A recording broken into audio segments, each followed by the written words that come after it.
Hello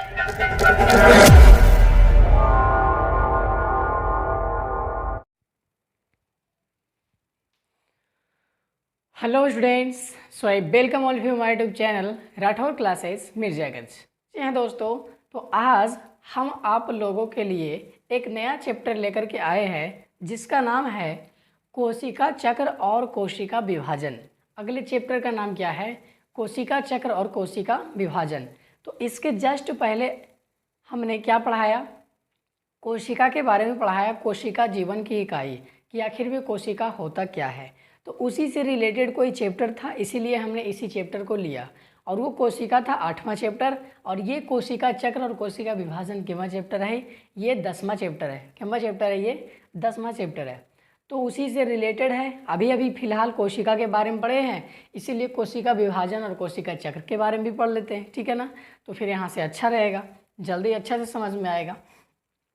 तो चलिए बिना देरी के वीडियो स्टार्ट करते हैं। आज आप लोग को वीडियो में क्या क्या मिलने वाला है कि कोशिका विभाजन क्या होता है, कोशिका चक्र क्या होता है, कोशिका चक्र के कितने अवस्था होते हैं, उस अवस्था में कौन कौन से अवस्था आते हैं और किस अवस्था में एक्चुअल विभाजन देखने को मिलता है, किस अवस्था में एक्चुअल विभाजन देखने को नहीं मिलता है, और जो भी कोशिका चक्र होता है उसमें कौन कौन से आता है, उसका क्रम देखने को मिलेगा।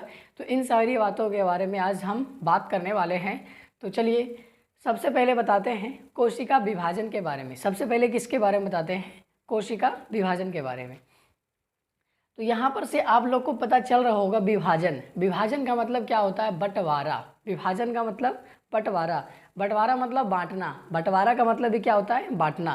तो वही चीज़ है कोशिका विभाजन, तो कोशिका का बंटवारा होगा। यहाँ किसका बंटवारा होगा? कोशिका का बंटवारा होगा। तो देखिए शुरुआत में क्या होता है, एक कोशिका होता है और इसमें बहुत सारा क्या पाया जाता है? जीवद्रव्य पाया जाता है, केंद्रक पाया जाता है, बहुत सारा कोशिकांग पाया जाता है, पढ़ा चुके हैं। अगर ये यूकैरियोटिक कोशिका है तो इसके अंदर केंद्रक होगा, अगर प्रोकैरियोटिक कोशिका है तो केंद्रक नहीं होगा। अगर यूकैरियोटिक कोशिका है तो इसके अंदर केंद्रक के अंदर डीएनए होगा। अगर प्रोकैरियोटिक है तो इसमें डीएनए कहाँ होगा? केंद्रक जीवद्रव्य में होगा, ठीक है ना। तो सब तो अंतर बता चुके हैं। तो मान लीजिए यह एक यूकैरियोटिक कोशिका है। कैसा कोशिका है? यूकैरियोटिक कोशिका है, ठीक है। तो ये जो यूकैरियोटिक कोशिका है इसके अंदर बहुत सारे जीवद्रव्य होते हैं, बहुत सारे कोशिकांग होते हैं, ठीक है। तो इसमें होता क्या है, एक कोशिका से दो कोशिका बनना। एक कोशिका से कितना कोशिका बनता है? एक कोशिका से दो कोशिका बनता है। इसी घटना को क्या बोलते हैं? कोशिका विभाजन बोलते हैं। अर्थात कोशिका विभाजन होता क्या है, तो थोड़ा सा यहाँ पे लिख देते हैं। कोशिका विभाजन क्या होता है? यह एक जैविक प्रक्रिया है। यह कैसी प्रक्रिया है? यह एक जैविक प्रक्रिया है। यह एक कैसी प्रक्रिया है? जैविक प्रक्रिया है जिसमें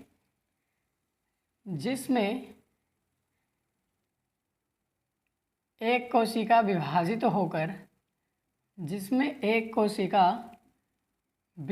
होकर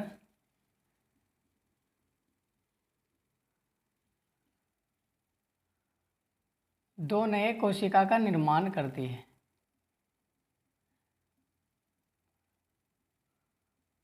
दो नए कोशिका बनाती है, उसे क्या कहते हैं? कोशिका विभाजन कहते हैं।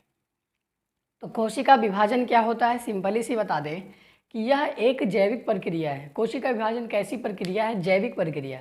अब जैविक प्रक्रिया मतलब क्या हुआ? जो भी सजीवों के अंदर प्रयोग होता है, जो भी प्रक्रिया किसके अंदर हो? कोशिका के अंदर हो। जो भी प्रक्रिया किसके अंदर हो? सजीव के अंदर हो, उसी को बोलते हैं जैविक क्रिया। क्या बोलते हैं? जैविक क्रिया। तो ये प्रत्येक कोशिका के अंदर हो रहा है, इसलिए इसको क्या बोल रहे हैं? जैविक क्रिया। तो यह एक जैविक प्रक्रिया है जिसमें होता क्या है, एक कोशिका विभाजित होकर दो नए कोशिका में बदल देती है। एक कोशिका विभाजित होकर कितने कोशिका बदल देती है? दो कोशिका में। तो इसी प्रक्रिया को क्या बोलते हैं? कोशिका विभाजन बोलते हैं, ठीक है। अब ये कोशिका विभाजन तो समझ में आ गया। अब उसके बाद जानते हैं कोशिका चक्र के बारे में। किसके बारे में? कोशिका चक्र के बारे में, सेल साइकिल के बारे में। इसको इंग्लिश में सेल डिवीजन बोलते हैं, इसको इंग्लिश में सेल साइकिल बोलते हैं, ठीक है। तो अब जानेंगे कि कोशिका चक्र क्या होता है, सेल साइकिल क्या होता है। तो अभी अभी हमने जाना कि कोशिका विभाजन क्या होता है, एक कोशिका विभाजित होकर दो नए कोशिका बनाता है। लेकिन कोशिका चक्र क्या होता है, ये कौन सा बात हुआ भाई? तो कोशिका चक्र का मतलब यही हुआ कि जो भी कोशिका विभाजन होगा, जब भी एक कोशिका से दो कोशिका बनेगा तो उसके लिए कुछ कुछ स्टेप फॉलो करना पड़ता है। डायरेक्ट एकदम से एक कोशिका दो में विभाजित नहीं हो जाता। जैसे सबसे पहले एक कोशिका है तो इसमें क्या होगा, इसमें कोशिका में वृद्धि होगा, इसमें क्या होगा, कोशिका में वृद्धि होगा। फिर क्या होगा, इसमें जीनोम दुगना होगा, इसमें क्या दुगना होगा, जीनोम दोगुना होगा, दोगुना, इसमें क्या दुगना होगा, जीनोम दुगना होगा।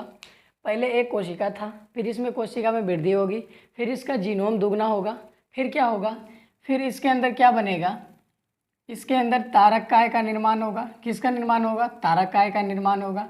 फिर इसमें स्पिंडल फाइबर का निर्माण होगा, तरकु धागा का निर्माण होगा।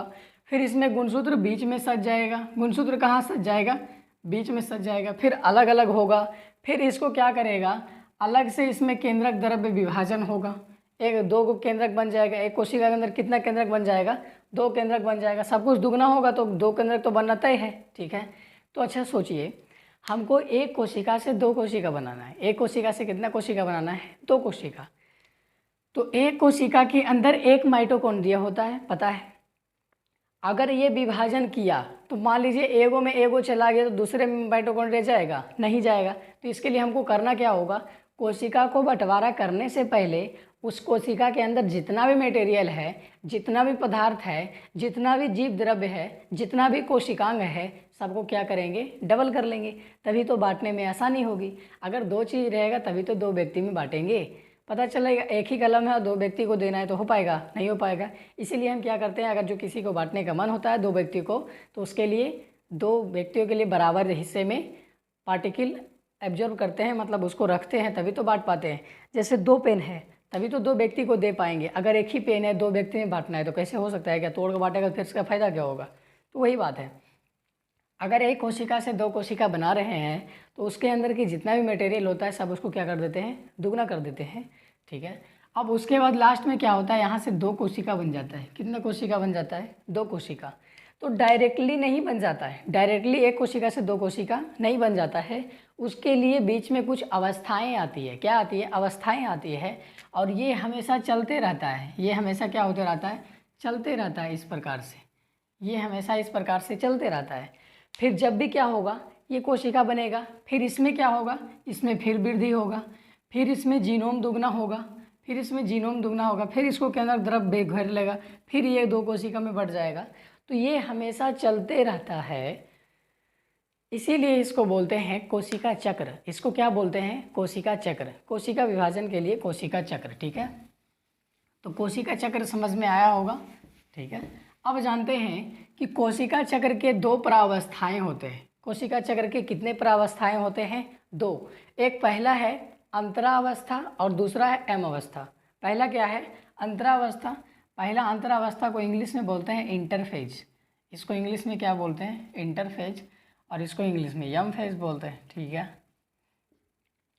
तो जो अभी अभी जाने कोशिका चक्र के बारे में, उसको दो भागों में बांट दिए। कोशिका चक्र को कितने भागों में बांट दिए, दो भागों में। कौन कौन, एक अंतरावस्था और एक यम अवस्था। अब यहाँ पे बात आया कि अंतरावस्था और यम अवस्था में होता क्या है, इसको क्यों दो भागों में बांटा, ठीक है। तो सबसे पहले बताते हैं अंतरावस्था के बारे में। तो ये जो अंतरावस्था है इसमें सिर्फ वृद्धि होता है। इसमें क्या होता है, वृद्धि होता है और कोशिका विभाजन के लिए तैयारी होता है। इसमें क्या क्या होता है, कोशिका विभाजन, इसमें वृद्धि होता है और तैयारी होता है। कोशिका विभाजन की क्या होती है, तैयारी होती है बस। लेकिन कोशिका विभाजन नहीं होता, कोशिका विभाजन नहीं होता। क्या क्या बोल रहे हैं, समझ में आ रहा ना। ये जो अंतरावस्था है इसको अंतरावस्था क्यों बोलते हैं, और ये जो यम अवस्था है इसको यम अवस्था क्या बोलते हैं। ये दोनों अवस्था में होता क्या है, तो सबसे पहले है अंतरावस्था। अंतरावस्था में वृद्धि होगा, कोशिका विभाजन का तैयारी होगा, लेकिन कोशिका विभाजन नहीं होता है। अंतरावस्था में कोशिका विभाजन नहीं होता है। वही बात करें हम यम अवस्था की, तो इसमें थोड़ा बहुत वृद्धि होता है और इसमें क्या होता है, वास्तविक कोशिका विभाजन। इसमें वास्तविक कोशिका विभाजन होता है। तो इसी के आधार पर इसको कितने भागों में बांटा गया है, 2 भागों में। एक अवस्था है उसमें कोशिका विभाजन नहीं हो रहा, उसको अंतरावस्था बोलेंगे, और एक दूसरा अवस्था है यम अवस्था, उसमें कोशिका विभाजन होता है एक्चुअली में, वास्तविक में, इसलिए उसको क्या बोल रहे हैं, यम अवस्था बोल रहे हैं। अब इसके बाद देखेंगे कि अंतरावस्था को भी कितने भागों में बांट दिया गया है, 3 भागों में। कितने भागों में, 3 भागों में। एक है जीवन अवस्था, फिर दूसरा है यश अवस्था, फिर उसके बाद है G2 अवस्था। ये कैसे हो रहा है, ठीक है। तो सबसे पहले पढ़ते हैं जीवन अवस्था के बारे में। तो जीवन अवस्था में क्या होता है, यह सबसे लंबी अवस्था है। जीवन अवस्था कैसी है, यह सबसे लंबी अवस्था है, और ये 2 यम अवस्था के बीच आने वाली अवस्था है, इसी को जीवन अवस्था बोलते हैं। और इसमें क्या होता है, इसमें कोशिका वृद्धि होता है, प्रोटीन तथा आरएनए का निर्माण होता है। अधिक कोशिकांग क्या हो जाती है, दुगना। जितना भी कोशिकांग है सारा दुगना हो जाएगा, प्रोटीन तथा आरएनए का निर्माण हो जाएगा, कोशिका में वृद्धि हो जाएगी, और ये सबसे लंबी अवस्था है। ये कैसी अवस्था है, सबसे लंबी अवस्था है, ठीक है। उसके बाद जानते हैं यश अवस्था के बारे में। किसके बारे में, यश अवस्था के बारे में। जब जीवन कंप्लीट हो जाएगा उसके बाद कोशिका किस में चला जाएगा, यश अवस्था में। यश अवस्था में क्या होता है, यह जीवन तथा G2 के बीच आने वाली अवस्था है। कहाँ मौजूद होता है ये, जीवन तथा G2 के बीच। इसमें डीएनए का निर्माण होता है। किसका निर्माण होता है, डीएनए का, और डीएनए दुगना होता है। डीएनए क्या होता है, दुगना होता है। इसमें डीएनए दुगना नहीं हुआ था, इसमें क्या बना था, आरएनए निर्माण हुआ था, और आरएनए दुगना हुआ था, प्रोटीन निर्माण हुआ था। लेकिन जब भी बोलेगा कि डीएनए का निर्माण कहाँ होता है, तो क्या बोलना है, यश अवस्था में।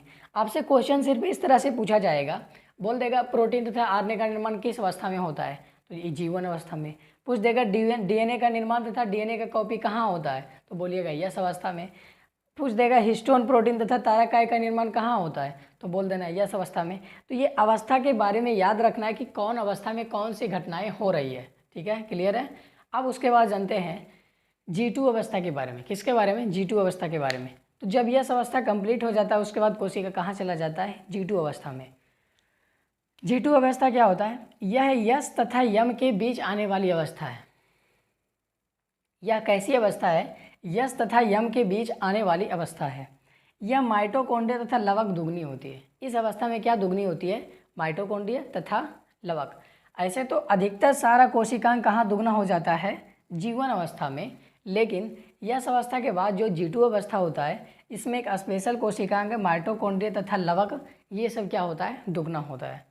आगे है, इसमें ट्यूबुलिन प्रोटीन का निर्माण भी होता है। कहाँ होता है, पूछेगा ट्यूबुलिन प्रोटीन का निर्माण कहाँ होता है, तो क्या बोलना है, G2 अवस्था में। बोल देगा माइटोकॉन्ड्रिया तथा लवक दुगना किस अवस्था में होता है, तो G2 अवस्था में। बोल देगा यश तथा यम के बीच आने वाला अवस्था को क्या कहते हैं, तो बोलना है G2 अवस्था, ठीक है। अब उसके बाद जानते हैं कि ये तीनों अवस्था के बारे में जो बोल रहे हैं वो कैसे बोल रहे हैं। तो इसको थोड़ा सा यहाँ पे मिटा देते हैं। अब देखिए इस प्रकार से होता है एक कोशिका, और इसमें बहुत सारे चक्र के बारे में बताया गया है, ठीक है ना। देखिए बताते हैं ऐसे करके।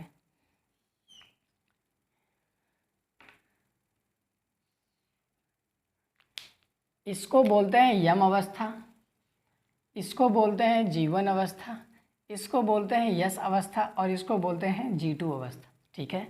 तो सबसे पहले था कोशिका चक्र। कोशिका चक्र कहाँ से कहाँ तक होता है, जीवन अवस्था से स्टार्ट होता है, और ये कहाँ तक जाता है, जीवन अवस्था से लेकर के यम अवस्था तक। जीवन से कहाँ तक जाता है, यम अवस्था तक। तो जब जीवन से यम अवस्था तक एक चक्र होता है तब कहते हैं एक कोशिका चक्र। उसको क्या कहते हैं, एक कोशिका चक्र। उसमें सबसे पहले क्या आता है, सबसे पहले जीवन आता है। इस जीवन के बाद क्या आएगा, यश आएगा। यश के बाद क्या आएगा, G2 आएगा, और G2 के बाद क्या आएगा, यम आएगा। तो ये चक्र है, ये कोशिका विभाजन का चक्र है, कोशिका विभाजन का चक्र है। तो सबसे पहले क्या आएगा, जीवन, फिर यश, फिर G2, फिर क्या आएगा, यम अवस्था। तो इस प्रकार से चलता है। अच्छा, जीवन और यश तथा G2 इतना वाली अवस्था को क्या कहते थे, अंतरावस्था। इतने अवस्था को मिला करके क्या कहते हैं, अंतरावस्था। बोले थे ना, अंतरावस्था को 3 भागों में बांटा गया है, जीवन, यश और G2। तो इन तीनों अवस्था को क्या बोलते हैं, अंतरावस्था। और एक अकेला क्या होता है, यम अवस्था होता है, ठीक है। अब देखते हैं, अब अंतरावस्था के बारे में पढ़ लिए, अब किसके बारे में पढ़ते हैं, यम अवस्था के बारे में। तो यम अवस्था में क्या होता है, यहाँ पे बताए थे कि अंतरावस्था में वृद्धि होती है और उसमें कोशिका विभाजन नहीं होता है। लेकिन यम अवस्था में क्या बताया कि इसी में वास्तविक वृद्धि होती है, इसलिए यहाँ पे लिखा हुआ है कि इसमें वास्तविक कोशिका विभाजन होता है। इसमें क्या होता है, वास्तविक कोशिका विभाजन, और इसे भी दो भागों में बांट दिया गया। कितने भागों में? दो भागों में, कैरियोकाइनेसिस और साइटोकाइनेसिस। कैरियोकाइनेसिस और साइटोकाइनेसिस। तो चलिए इसके बारे में जानते हैं कि कैरियोकाइनेसिस और साइटोकाइनेसिस क्या होता है। तो ये कोशिका का चक्र, ये फोटो भी बना लेना है, ठीक है ना। यहाँ से यहाँ तक के जो अवस्था आ रहा है, ये जो लाल वाला यहाँ से बना रहे हैं, इसको बोलते हैं अंतरावस्था। ये लाल वाला जो बना है इसको बोलते हैं अंतरावस्था, और ये जो यम वाला बना है इसको यम अवस्था बोलते हैं। और इसी यम अवस्था को कितने भागों में बांट दिया गया है? दो भागों में, एक कैरियोकाइनेसिस और साइटोकाइनेसिस। तो एक कैरियोकाइनेसिस ये हो जाएगा और साइटोकाइनेसिस ये हो जाएगा। तो चलिए अब इसके बारे में जानते हैं कि ये क्या होता है। फिलहाल इसको उतार लीजिए।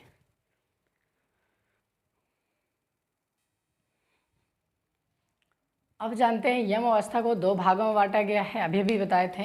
कैरियोकाइनेसिस, पहला क्या है? कैरियोकाइनेसिस, और दूसरा क्या है? साइटोकाइनेसिस। तो अब जानेंगे कैरियोकाइनेसिस क्या होता है और साइटोकाइनेसिस क्या होता है। तो चलिए बताते हैं। कैरियो का अर्थ होता है, कैरियो का अर्थ होता है केंद्रक। कैरियो का अर्थ क्या होता है? केंद्रक। और काइनेसिस का अर्थ होता है बनना। काइनेसिस का क्या अर्थ होता है? बनना। उसी प्रकार से साइटो का मतलब होता है कोशिका। साइटो का मतलब क्या होता है? कोशिका। और काइनेसिस का मतलब क्या होता है? कोशिका। साइटो का मतलब कोशिका या कोशिका द्रव होता है, और काइनेसिस का मतलब क्या होता है? बनना। काइनेसिस का मतलब क्या होता है? बनना। तो इसमें वही हो जाएगा, केंद्रक का बनना क्या कहलाता है? कैरियोकाइनेसिस कहलाता है। केंद्रक का बनना क्या कहलाता है? कैरियोकाइनेसिस। तो अगर यहाँ पर केंद्रक का विभाजन हो रहा है, केंद्रक का विभाजन, केंद्रक का विभाजन हो रहा है, यानी कि एक केंद्रक कितना केंद्रक बना लिया है? दो केंद्रक बना लिया है, और दोनों एक अलग अलग ध्रुव में है। जैसे देख लीजिए, यह एक कोशिका है, इसमें एक केंद्रक इधर पे बन गया इधर, और एक केंद्रक किधर बन गया? इधर बन गया। दो केंद्रक बन गया। अब उसके बाद क्या होगा? साइटोकाइनेसिस। केंद्रक विभाजन होने के बाद क्या होता है?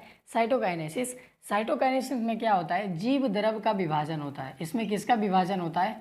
जीव द्रव्य का विभाजन। इसमें किसका विभाजन होता है? जीव द्रव्य का विभाजन। तो इसके अंदर जीव द्रव्य है, ठीक है। पहले क्या हुआ? दो कोशिका का विभाजन हुआ, दो केंद्रक का विभाजन हुआ।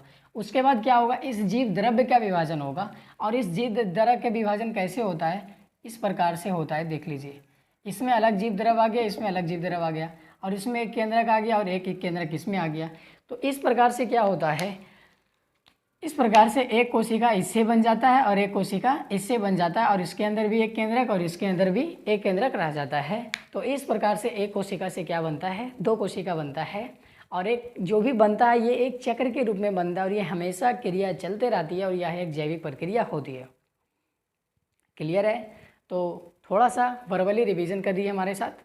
वर्बली क्या होता है? लगातार, फास्ट में, ठीक है ना। क्या क्या पढ़े हम पूरा 1 मिनट में, 2 मिनट में, ऐसे करके। तो सबसे पहले पढ़े कोशिका विभाजन के बारे में। कोशिका विभाजन क्या होता है? यह एक जैविक प्रक्रिया है जिसमें क्या होता है? एक कोशिका विभाजित होकर दो कोशिका का निर्माण करता है, जिस प्रक्रिया को क्या कहते हैं? कोशिका विभाजन कहते हैं। कोशिका चक्र क्या कहते हैं? कोशिका विभाजन डायरेक्ट नहीं होता है, कोशिका विभाजन हर एक स्टेप में होता है। जैसे सबसे पहले कोशिका में वृद्धि होगा, उसमें जितना कोशिकांग था दुगना होगा, जो भी डीएनए वीएनए सब कुछ दुगना होगा। उसके बाद केंद्रक का निर्माण होगा, उसके बाद उसके बाद क्या होगा? जीव द्रव्य का विभाजन होगा। इस प्रकार से दो नए कोशिका का निर्माण होगा, ठीक है। जब दो नए कोशिका का निर्माण होगा, इसका मतलब हो गया एक कोशिका विभाजन करके कितना कोशिका बना दिया? दो कोशिका बना दिया। उसके बाद पढ़े थे दो अवस्था के बारे में। कोशिका चक्र को कितने अवस्था में बांटा गया? दो अवस्था में, अंतरावस्था और यम अवस्था। अंतरावस्था में क्या होता है? कोशिका विभाजन नहीं होता है, इसमें सिर्फ वृद्धि होती है। लेकिन यम अवस्था में क्या होता है? इसमें वास्तविक क्या होता है? विभाजन होता है। और अंतरावस्था को 3 भागों में बांटा गया था, जीवन अवस्था, यश अवस्था और जीटू अवस्था। जीवन अवस्था में क्या होता है? वृद्धि होता है, और ये सबसे लंबी अवस्था होता है। इसमें प्रोटीन तथा आरएनए का निर्माण होता है। अगला यश अवस्था था। यश अवस्था में क्या होता है? यश अवस्था में डीएनए दुगना होता है। यश अवस्था में क्या होता है? डीएनए दुगना होता है। हिस्टोन प्रोटीन तथा तारक काय का निर्माण होता है। अगला अवस्था है जीटू अवस्था। जीटू अवस्था में क्या होता है? जीटू अवस्था में क्या होता है बताइए? इसमें भी थोड़ा सा वृद्धि होता है, और इसमें ट्यूबलिन प्रोटीन का निर्माण होता है, इस प्रकार से। उसके बाद खत्म हो जाएगा। उसके बाद क्या चला जाएगा? यम अवस्था के बारे में। यम अवस्था में क्या होगा? कोशिका विभाजन, एक्चुअली में कोशिका विभाजन होता है, उसी को बोलते हैं वास्तविक कोशिका विभाजन। और फिर इसे भी दो भागों में बांट दिया गया है, कैरियोकाइनेसिस और साइटोकाइनेसिस। कैरियो का अर्थ होता है केंद्रक, तो केंद्रक का बनना या केंद्रक का विभाजन होना क्या कहलाता है? कैरियोकाइनेसिस कहलाता है। और साइटो का अर्थ होता है कोशिका, यानी कि कोशिका द्रव्य या जीव द्रव्य का विभाजन को क्या कहते हैं? क्या कहते हैं, साइटोकाइनेसिस। इसको क्या कहते हैं, साइटोकाइनेसिस। तो सबसे पहले केंद्रक का विभाजन होता है, उसके बाद किसका विभाजन होता है, कोशिका द्रव का विभाजन होता है। इस प्रकार से एक कोशिका से 2 नया कोशिका बन जाता है। फिलहाल अब इतना तक ही, मिलते हैं अगले वीडियो में, तब तक के लिए धन्यवाद।